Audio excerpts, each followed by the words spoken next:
बहुत सारे ऐसे प्रोडक्ट्स हैं जो हमारे यहाँ बचपन में यूज़ होता था पर अब हमारे घर नहीं आता है क्योंकि वो जो प्रोडक्ट की कंपनी थी वो कंपनी बंद हो गई है।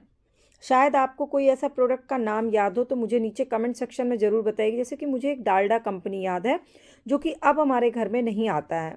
Hello students, welcome back to my class. और आज की क्लास है कंपनी लॉ के यूनिट 4 की। बहुत ही इंपॉर्टेंट क्वेश्चन। सबसे पहले आप क्वेश्चन को नोट डाउन करिएगा, उसके बाद मैं धाराएं, वाद और लीगल लैंग्वेज के अलावा अपनी लैंग्वेज में इस क्वेश्चन के आंसर को डील करूंगी और आपको आंसर का फॉर्मेट तैयार करवाऊंगी ताकि एक पेज के फॉर्मेट से आप 6 पेज का आंसर तैयार कर सके। अगर आप कोई भी लॉ का एग्ज़ाम दे रहे हैं या तैयारी कर रहे हैं कॉम्पिटिटिव एग्ज़ाम की, तो आपके काम ये ज़रूर आएंगी ये क्लासेस। सिर्फ और सिर्फ आपको 15 मिनट की इस ऑडियो क्लास को ध्यान से सुन लेना है। तो क्वेश्चन क्या है, एक कंपनी के परिसमापन से आप क्या समझते हो? उन परिस्थितियों का उल्लेख करिए जिनमें अधिकरण द्वारा एक कंपनी का परिसमापन किया जा सकता है। What do you understand by winding up of a company? State the circumstances under which a company can be wind up by the tribunal and discuss the procedure of winding up of a company. तो चलिए शुरू करते हैं इसका answer. पहले हमें इस terminology को समझना पड़ेगा कि परिसमापन या वाइंडिंग अप होता क्या है। तो जैसा कि वाइंड अप, जैसे हम अक्सर अपने घर में लोगों को बोलते हैं कि जहाँ पर आप बैठे हैं खाना खाएं उसको वाइंड अप कर देना, यानी कि क्लोजिंग होता है, एक समेटना जिसको बोलते हैं ना सिंपल लैंग्वेज में। उसी तरह से जो कंपनी चल रही होती है उसको वैधानिक दृष्टि से, कानूनी दृष्टि से जब उसके अस्तित्व को खत्म कर देना होता है, उसका कार्य संचालन जो बंद करने देना होता है, उसको बोलते हैं कंपनी का परिसमापन। पर इतनी बड़ी कोई भी अगर कोई कंपनी है तो उसको रातों रात ऐसे तो बंद नहीं कर सकते, उसका कुछ प्रोसेस तो होता होगा ना। इसलिए ये टॉपिक बहुत इंपॉर्टेंट है। तो गोवर ने परिसमापन की परिभाषा देते हुए कहा है कि कंपनी का परिसमापन एक ऐसी प्रक्रिया है जिसके द्वारा उसका वैधानिक अस्तित्व समाप्त कर दिया जाता है और उसकी संपत्ति उसके लेनदार यानी क्रेडिटर्स जो होते हैं और सदस्यों को उनके अनुपात के आधार पर प्रतिबंधित कर दिया जाता है। और इसके लिए एक प्रशासक नियुक्त होता है जो ये सारा प्रोसेस करता है और उसी का ये काम होता है कि किस तरह से एसेट्स को बांटना है, किस तरह से जो संपत्ति बची हुई उसको कैसे बांटना है और सबका हित हो उस अनुपात में। जैसे सहारा कंपनी जब डूबी थी तो ऐसे ही किया गया था। उसी तरह से एसेट्स को एकत्रित करना नहीं होता बल्कि उनको दायित्व के हिसाब से बांट देना होता है, तब जाकर के कंपनी का अस्तित्व समाप्त माना जाता है। लेकिन compulsory winding up of a company by the tribunal, अधिकरण द्वारा कंपनी का अनिवार्य परिसमापन, मतलब धारा 271 एक में जाएंगे हम, जिसमें कंपनी के जो सदस्य या लेनदार होते हैं, क्रेडिटर्स होते हैं जिन्होंने पैसा लगाया है, उस यदि कंपनी का उद्देश्य पूरा हो गया या कंपनी अपने उद्देश्य से बाहर कार्य कर रही है तो वो उस कंपनी के परिसमापन के लिए एक आवेदन दे सकते हैं कि हमने जिस उद्देश्य से कंपनी को खोला था वो उद्देश्य खत्म हो गया, उसकी आवश्यकता अब नहीं है और ये इसका कारण है, इसलिए ये अनिवार्य है कि अब इस कंपनी का समापन यानी कि वाइंड अप कर दिया जाए, जो कि धारा कहाँ है 271 एक में है। अब इसमें क्या है, कंपनी अपने ऋण का भुगतान करने में विफल या असमर्थ होने पर अगर होगा तो वाइंड अप होगा। जैसे धारा 271 एक कम है कि यदि कोई कंपनी अपने ऋण का भुगतान करने में असमर्थ है तो परिसमापन का आदेश निकाल सकते हैं उसमें अधिकरण, और ऋणों का भुगतान करने में असमर्थता का उल्लेख उसको करना होगा कि क्यों नहीं भुगतान कर सकता है, उन परिस्थितियों को बताना होगा कि क्यों ऋणों का भुगतान करने में असमर्थ है, ताकि ऋणदाता जो है जिससे ऋण की राशि 1 लाख रुपए से अधिक होगी तो रजिस्टर्ड कार्यालय में कंपनी से ऋण का भुगतान करने की मांग होगी और फिर 21 दिन के अंदर कंपनी ऋण की अदायगी करने में असमर्थ रहती है तो उसके बदले में ऋणदाता संतुष्ट नहीं हो पाता है तो आवेदन में न्यायालय में जाकर के कहेगा कि इस कंपनी को बंद कर दीजिए, आदेश दे दीजिए इसको बंद करने का, क्योंकि तो ऋण ही नहीं चुका पा रहा। इसमें केस है हिंद ओवरसीज प्राइवेट लिमिटेड बनाम रघुनाथ प्रसाद झुंझुनवाला तथा अन्य केस है। उच्चतम न्यायालय ने कहा कि न्यायालय कंपनी के क्लोजिंग का वाइंड अप का आदेश तभी निकाल सकती है जब उसकी राय में कंपनी का परिसमापन करना न्याय संगत है और सामयिक है। इसके बाद है अगला कि कोई भी कंपनी अपना ऋण भुगतान करने में असमर्थ है या नहीं है, इस संबंध में निर्णय जो है वो अधिकरण उस कंपनी की आकस्मिक और भावी देनदारी पर विचार करके लेगी, देखेगी कि अभी ये जो हुआ है उसके साथ वो आकस्मिक है या भविष्य में भी ये कोई लोन ऋण जो है वो चुकाने लायक नहीं है, तभी उसको बंद करने का सोचेगी। इसमें केस है बेचराज फैक्ट्रीज बनाम हिरजी मिल्स का केस है। इसमें कुल देनदारी 1,41,00,000 की थी, जबकि उसकी कुल संपदा केवल 8 लाख रुपए के लगभग थी। तो न्यायालय ने ये कहा, निर्णय दिया कि भविष्य में भी ये बुरी तरह से दिवालिया हो चुका है, इसलिए इसका परिसमापन कर देना चाहिए, क्योंकि ये अपना ऋण चुका ही नहीं सकती है। इसके बाद विशेष प्रस्ताव पारित होने पर कंपनी का परिसमापन, यह धारा 271(1) के ख में। अब यदि कंपनी ने अपनी सभा में इस आशय का एक स्पेशल रिजोल्यूशन पारित कर दिया है कि अधिकरण के आदेश द्वारा उसका अनिवार्य रूप से वाइंडिंग अप कर दिया जाए, तो कंपनी के निदेशक अधिकरण के इस हेतु आवेदन कर सकते हैं, और आवेदन प्राप्त होने पर अधिकरण वाइंडिंग अप का आदेश जारी करने के लिए बाध्य नहीं होगा। तो इसमें लोकहित या कंपनी के हित के प्रतिकूल होना चाहिए, परिसमापन का आदेश जो है वो उसी के प्रतिकूल होना चाहिए। अब ऐसी कंपनी जिसकी वित्तीय स्थिति डामाडोल हो रही है, आयकर और विक्रय कर ये सब चुका ही नहीं पा रहा है, तो लेनदार और कंपनी रजिस्ट्रार मुकदमे से घिरे हुए हैं, तो इन समस्याओं से निपटने के लिए भी विशेष प्रस्ताव द्वारा वाइंडिंग अप किया जाता है, ताकि उनका आर्थिक बोझ जो है वो हल्का हो सके। तीसरा है, जहाँ कंपनी ने राष्ट्र हित के विरुद्ध कोई कार्य कर दिया हो, तो उसका वाइंडिंग अप होता है धारा 271(1) ग में। मान लीजिए कोई अधिकरण ये देखता है कि कोई कंपनी जो ऐसा कार्य कर रही है जिससे राष्ट्र की एकता, अखंडता, राष्ट्रीय सुरक्षा या विदेशों से मैत्रीपूर्ण संबंध पे इफेक्ट आ रहा है, नैतिकता के खिलाफ है, तो सुनवाई करके उसके क्लोजिंग कर सकती है। चौथा है रुग्ण कंपनी का परिसमापन, जो कि सबसे कॉमन है 271(1) के घ में, जहां कंपनी के जो कुल ऋण राशि के 50% राशि ऋणदाता के पास चला गया है, तो समझ लीजिए कि वो असमर्थ है, वो विफल है, कंपनी जो है वो अब डूब चुकी है। ऐसे में कंपनी को क्या करना चाहिए, परिसमापन कर देना चाहिए, क्योंकि वहाँ पे पुनर्वास या पुनरुद्धार की कोई संभावना है नहीं। इसके बाद है कंपनी के रजिस्ट्रार के आवेदन पर अधिकरण द्वारा कंपनी का परिसमापन 271(1) के अंग में। अगर कंपनी का रजिस्ट्रार या केंद्रीय सरकार किसी प्राधिकारी के द्वारा आवेदन करके करता है कि ये अवैध गतिविधियां चल रही है, निर्माण जो है वो कपटपूर्ण हो रहा है और यहाँ पर दुराचरण हो रहा है, तो इसमें आदेश द्वारा उसको बंद किया जा सकता है। छठा है, कंपनी द्वारा वित्तीय विवरण रजिस्ट्रार को न फाइल किए जाने पर यह 271(1) के च में, कि अगर कंपनी पूर्ववर्ती पिछले 5 सालों का वार्षिक रजिस्टर्ड देखती है और उसमें पाती है कि इसमें कंपनी का जो झोल मतलब कुछ है, कपट है इसमें, तो वो आदेश दे सकती है इसको बंद करने का। इस तरह से कंपनी कब वाइंडिंग अप हो सकती है, टोटल 6 कंडीशन है जब कंपनी को वाइंडिंग अप किया जाता है।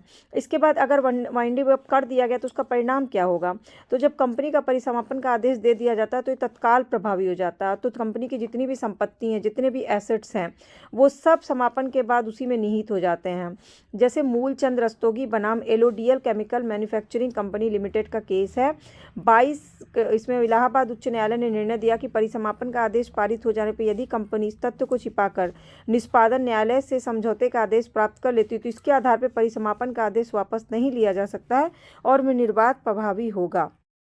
अब एक क्वेश्चन है कि winding up of a company on the basis of just and equitable, मतलब न्याय और साम्य के आधार पर कंपनी का समापन कैसे होता है। तो जब अधिकरण के विचार में यानी ट्रिब्यूनल के विचार में कंपनी का जब वाइंडिंग अप किया जाना लगता है ट्रिब्यूनल को कि ये सही भी है, न्याय संगत भी है, तो धारा 271(1)(6) के अंतर्गत उस कंपनी का परिसमापन का आदेश निकाला जा सकता है कि हाँ अब इसका वाइंडिंग अप कर देना चाहिए, क्योंकि सारी चीज़ें जो बताई गई वो सही हैं और अब अधिकरण का ये अधिकार है कि उसको अब उस कंपनी को वाइंडिंग अप कर दिया जाए, क्योंकि ये अंशधारी जो शेयर होल्डर है उनके भी लिए फायदेमंद है, कर्मचारी के लिए भी सही है और ये सार्वजनिक हित के लिए भी सही है, और तब वो इन चीज़ का प्रयोग करता है। इसमें मोहनलाल धानजीभाई मेहता बनाम चुनीलाल मेहता का केस है गुजरात उच्च न्यायालय का, जिसमें न्यायालय ने कहा कि आदेश जारी करते हुए कहा कि जहां ये स्पष्ट हो जाता है कि कंपनी के बहुमत के सदस्य कंपनी के वाइंडिंग अप के इच्छुक ना हैं और विवाद कंपनी से संबंधित परिवार के बीच संपत्ति के बारे में है, तो परिसमापन का आदेश दिया जाना न्यायोचित नहीं होगा। तो इसमें प्रबंध व्यवस्था में गतिरोध की स्थिति एक होती है। यदि किसी कंपनी के प्रबंधकों मतलब मैनेजमेंट में आपस में मनमुटाव हो जाता है, तो कंपनी का जो मैनेजमेंट है ना वो क्या हो जाता है, ठप पड़ जाता है या खराब हो जाता है। तो इससे क्या होता है, कंपनी का उद्देश्य भी ऑलमोस्ट खत्म हो जाता है, कंपनी का कारोबार ठप हो जाता है, कंपनी का तो अब लगता है कि हाँ इससे अच्छा है कि ये कंपनी को वाइंडिंग अप कर दिया जाए। जैसे कि इन टिबेको कंपनी लिमिटेड में 2 अलग अलग कार्य कर रहे सिगरेट के निर्माताओं ने कारोबार को एक में मिला के एक प्राइवेट लिमिटेड कंपनी में परिवर्तित करने का अनुबंध किया। अब ये दोनों ही प्रकार के नवनिर्मित सिगरेट कंपनी के अंशधारी और निदेशक थे। इन्होंने उल्लेख किया कि इनके विवादों का निपटारा आर्बिट्रेशन यानी मध्यस्थम द्वारा किया जाएगा। फिर निदेशकों के बीच किसी बात को लेकर विवाद हो गया और आर्बिट्रेटर को सौंप दिया गया और आर्बिट्रेटर ने निर्णय दिया कि निदेशकों में से एक ने उसे स्वीकार करने से इनकार कर दिया। इसलिए दोनों में आपस में कटुता बहुत बढ़ गई है। इससे क्या हो रहा है कि कंपनी का प्रबंध जो है, काम जो है वो ठप पड़ गया है। इससे अच्छा है कि कंपनी को क्या कर देना चाहिए, परिसमापन कर देना चाहिए। दूसरा, कारोबार के आधार की समाप्ति। यदि कंपनी के कारोबार की विषय वस्तु यानी सब्जेक्ट मैटर या जो कारोबार का आधार है उसकी वो ही समाप्त हो जाए तो कंपनी को बंद करना क्या हो जाता है, न्याय संगत और सही माना जाता है। जैसे कि इन री German date of coffee company में खजूर से कॉफ़ी तैयार करने के लिए स्थापित हुई एक कंपनी थी जिसे जर्मन सरकार द्वारा दिए जाने वाले पेटेंट के आधार पर कार्य करना था, पर पेटेंट के अनुसार कार्य करना प्रारंभ कर दिया, पर जर्मन सरकार ने उसे पेटेंट देना स्वीकार नहीं किया, तो कंपनी के कारोबार का आधार ही समाप्त हो गया। अब तो क्या होगा, ऐसे में कंपनी को बंद करना उचित और न्यायसंगत होगा। तीसरा, कंपनी की हानि की स्थिति। अगर कोई कंपनी है जो बिना हानि उठाए अपना कारोबार चालू रख सकती है और लाभ की कोई संभावना, प्रॉफिट उसको कोई मिल नहीं रहा लेकिन हानि भी नहीं हो रही है, तो परिसमापन करना उचित है। क्योंकि अगर लाभ मिल नहीं रहा तो भविष्य में उसको जाकर के तो हानि ही होगी ना, तब तो अनिवार्य है कि उसका परिसमापन का आदेश दे दिया जाए। चौथा है अल्पमत के प्रति अन्यायपूर्ण आचरण। यदि कंपनी के बहुमत के अंशधारी या अल्पमत अंशधारी के प्रति अन्यायपूर्ण या दमनकारी नीति अपना रहे हों जिससे अन्य सदस्यों का अहित होने की संभावना हो, तो ट्रिब्यूनल द्वारा उस कंपनी का वाइंडिंग अप किया जाना न्याय संगत और उचित होगा। बैलेंस शीट देखी जाएगी उनकी, उसकी कंपैरिजन किया जाएगा, फिर लाभांश देखा जाएगा, उसके बाद ही डिसाइड होगा। पांचवा है कपटपूर्ण उद्देश्य या अवैध व्यापार द्वारा। मान लीजिए कोई कंपनी है, कोई ऐसा कारोबार कर रही है, व्यापार कर रही है जो वर्जित है या अवैध घोषित हो गया कानून द्वारा, तो क्या होगा, जब अवैध घोषित हो गया है तो उसका उद्देश्य ही खत्म हो गया है। तो ऐसे में क्या होगा, तो ये अगर वो बिजनेस करता रहता है तो वो क्या हो जाएगा, कपट हो जाएगा। तो इसीलिए उसको इससे मुक्त कर देना चाहिए, बंद कर देना चाहिए। छठा है कंपनी में कुप्रबंध या दमन, मिसमैनेजमेंट। अब किसी कंपनी की प्रबंध व्यवस्था में कुप्रबंध हो गया जिसके कारण कंपनी की पूंजी में अचानक से गिरावट आ गई, कंपनी जो है वो प्रोग्रेस से जस्ट अपोजिट चली गई, तो क्या हो जाएगा, उसका परिसमापन हो जाएगा। जिसमें Rajahmundry electronic supply corporation limited बनाम ए नागेश्वर राय का केस है, जिसमें कहा गया कि कंपनी की प्रबंध व्यवस्था बहुत अधिक बिगड़ चुकी है और कंपनी के उपाध्यक्ष ने कंपनी की अधिकांश पूंजी अपने यूज के लिए यूज कर ली है और इससे कंपनी के निदेशक की मृत्यु और अन्य कारण से कंपनी के पर अब क्या हो गया है, दूसरे गुटों का प्रभाव हो गया है। तो इससे क्या होगा, परिसमापन का आदेश मिल जाना चाहिए। इसके बाद है कंपल्सरी वाइंडिंग अप। मतलब कंपनी के सदस्य और लेनदार द्वारा जो कंपनी का उद्देश्य जब पूरा हो जाता है तो कंपलसरी हो जाता है। और इसके बाद मैंने आपको बताया कंपनी का स्वैच्छिक wind up, voluntary wind up होता है जो कि साधारण प्रस्ताव द्वारा पारित होता है या विशेष प्रस्ताव द्वारा। ये दोनों है धारा 304 में। साधारण प्रस्ताव में कंपनी की अवधि पूरी हो जाने पर एक साधारण प्रस्ताव द्वारा कंपनी को खत्म कर दिया जाता है और विशेष प्रस्ताव द्वारा कोई विशेष प्रस्ताव कंपनी को कोई विशेष स्थिति दिखती है तो सरकारी ऑफिशियल गैजेट के आधार पर उसका विज्ञापन देकर के बाकायदे सूचना देकर के उसको ख़त्म किया जाता है। और कंपनी का जो वॉलेंटरी वाइंड अप होता है ना, मतलब स्वैच्छिक परिसमापन जो होता है, उसका परिणाम क्या होता होगा जब लोग अपनी इच्छा से उसका परिसमापन कर देते हैं, तो क्या होता है, इससे कंपनी के जितने भी इनवॉइसेज हैं, कंपनी का जितना भी पत्राचार का माध्यम है, वो परिसमापन का उसको परिणाम देखना होता है। जैसे कंपनी द्वारा परिसमापन की नियुक्ति की जानी चाहिए और परिसमापन की कार्रवाई पूरी संचालित होकर कंपनी का विघटन किया जाना चाहिए। अचानक से नहीं होना चाहिए, अगर स्वैच्छिक हो रहा है तो प्री नोटिस होना चाहिए। फिर जैसे ही परिसमापन शुरू होने की प्रक्रिया हुई है, वाइंडिंग अप हो रहा है, तो उस समय सदस्यों की परिस्थिति फेरबदल शून्य निष्प्रभावी होना, इसके लिए परिसमापकों की स्वीकृति होनी जरूरी है। इसके अलावा कंपनी का परिसमापन उसके दिवालियेपन के कारण हो रहा है तो सभी कर्मचारियों को बर्खास्त हुए माने जाएंगे और इससे जो भी परिसंपत्ति है वो कर्मचारी जो है वो सेवा मुक्त अब नहीं माने जाएंगे। इसके बाद परिसमापन के दौरान कंपनी के निदेशकों की शक्तियां समाप्त हो जाती हैं। परिसमापित होने से कंपनी की आस्तियां जो यानी एसेट जो है उनका प्रयोग और दायित्व ऋण भुगतान में चला जाता है। तो ये सब होता है ऐच्छिक परिसमापन से।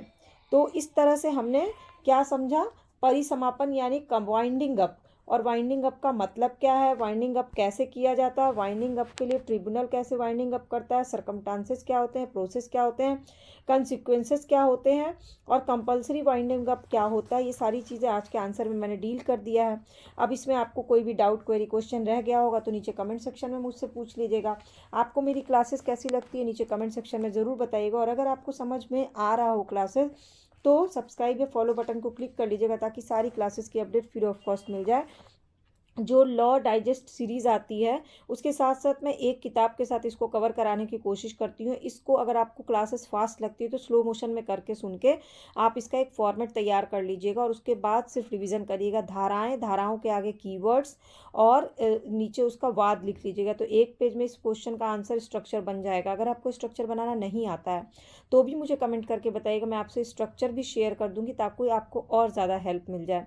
सेमेस्टर 1, सेमेस्टर 2, सेमेस्टर 3 की बाकी क्लासेस चैनल पे अपलोडेड है, आप चाहें तो उसको जाके विजिट ज़रूर करिएगा। और आप किसी भी एज ग्रुप के होंगे, आपको मेरे चैनल पे बहुत सारी इन्फॉर्मेटिव वीडियोस मिल जाएंगी। तो प्लीज़ चैनल के सब्सक्राइब या फॉलो बटन को क्लिक कर लीजिएगा ताकि आपको फ्री ऑफ कॉस्ट सारी वीडियो देखने को मिले। और आपके अगर एग्ज़ाम्स चल रहे हैं तो मेरी तरफ से आप सभी को ऑल द बेस्ट। सिर्फ और सिर्फ इस क्लास को ध्यान से सुनना, ये एक तरह की ऑडियो क्लास है जिसको सुन करके आपका सारा कंसेप्ट क्लियर हो जाएगा, और जब ना क्लियर हो तो आप कुछ